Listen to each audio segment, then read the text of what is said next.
Нам это здесь готово, потому что индусский фестиваль.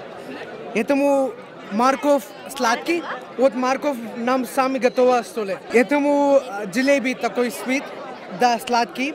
Вот вы знаете, это таровый мука, такой поставили, все готово делать.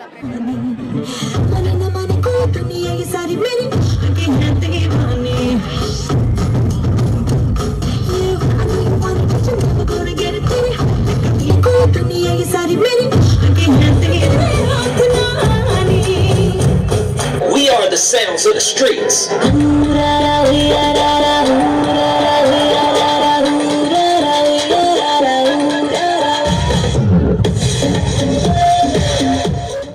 Biz дагы ушул жергебизде биздин студенттер, ушул индиялык студенттер ата энеси үй бүлөсүнөн алыс, албетте бизге ишенип, бизге ошол алардын дагы значит ушакта окуп аткандан кийин биз албетте аларды дагы биз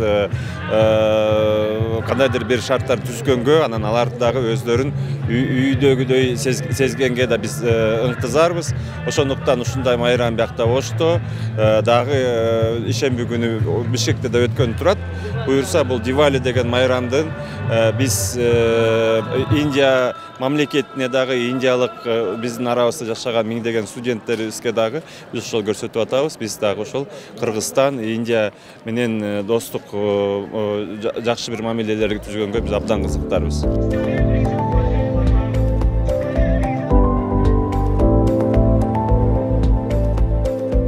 Волжский государственный университет по праву стал общепризнанным международным образовательным центром. Ярким подтверждением тому является сегодняшний фестиваль Дивали. По устоявшейся традиции главный национальный праздник Республики Индия Дивали мы отмечаем ежегодно.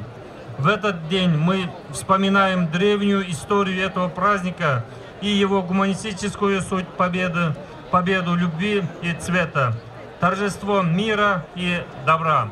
Пользуясь случаем, от всей души поздравляю индийских студентов и всех гостей с этим замечательным фестивалем индийской культуры.